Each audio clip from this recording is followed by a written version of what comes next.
diajamu dijangu usah diratoi.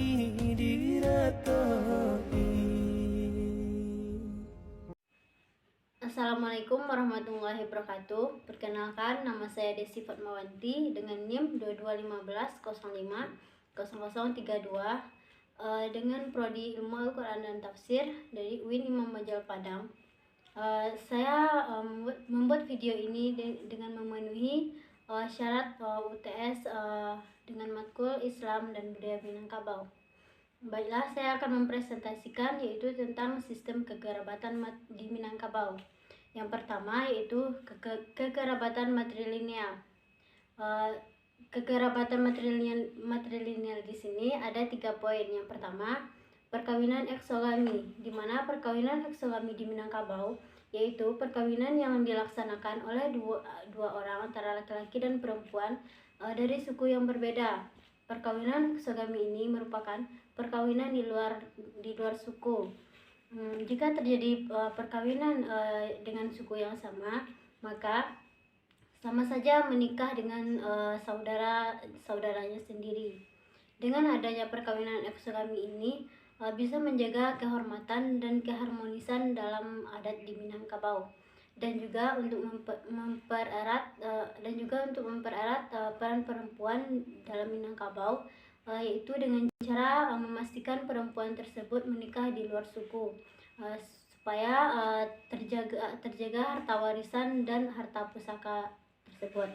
Kedua yaitu residensi materi lokal, di mana orang Minangkabau setelah melakukan perkawinan, seorang suami tinggal di rumah istrinya, di mana seorang suami yang tinggal di rumah istri tersebut disebut dengan sebutan sumando di rumah istri tersebut. Yang ketiga yaitu konsep harta sako dan posako. Kepemilikan harta sako dan posako di Minangkabau berada di tangan kaum yang diperuntukkan untuk pihak perempuan, sedangkan pihak laki-laki hanya boleh menjaga dan mengelola harta tersebut. Poin yang kedua yaitu perdebatan tentang sistem matrilineal di Minangkabau. Yang pertama, perkawinan eksogami. Pria di Minangkabau tidak boleh mengawini perempuan dari kelompok suku asalnya sendiri. Bahwa pernikahan di Minangkabau tidak hanya ikatan antara perempuan dan laki-laki saja, tetapi juga ikatan antara keluarga dan antar kaumnya. Seperti pepatah adat, kawin jemama, nikah jo kemanakan. Pernikahan sesuku ini sangat dilarang di Minangkabau karena disebut dengan kawin pantang.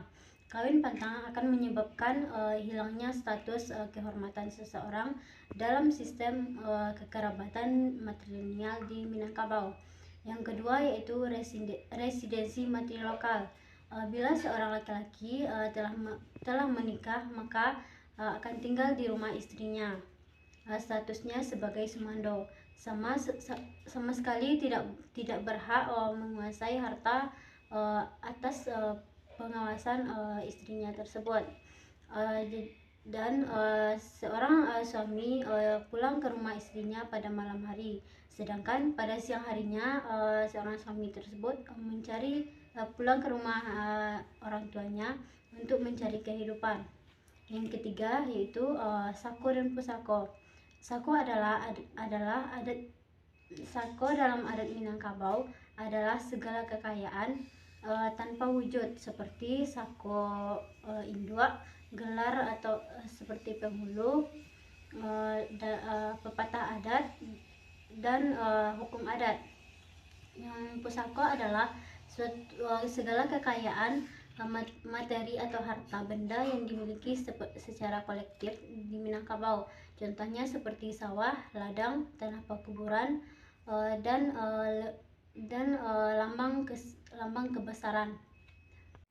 Kemudian harta pusako ini terbagi menjadi 2, yaitu harta pusako tinggi dan harta pusako rendah. Harta pusako tinggi ialah segala harta pusako yang diwariskan secara turun-temurun.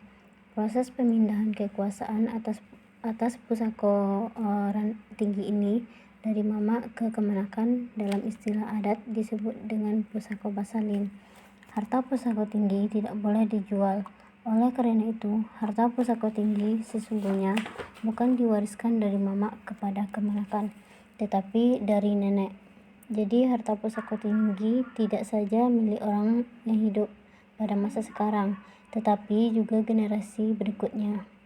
Kewajiban orang yang sedang menguasai harta pusaka tinggi adalah memelihara dan boleh memanfaatkannya untuk kepentingan dan kehidupan saat sekarang.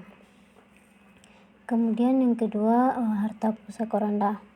Harta pusaka rendah yang disebut dengan harta pusaka rendah adalah segala harta hasil pencarian dari bapak bersama ibu selama ikatan perkawinan, ditambah dengan pemberian dari hasil pencarian kakek bersama nenek, termasuk pemberian mama kepada keponakannya dari hasil pencarian mama dan tunggangannya itu sendiri.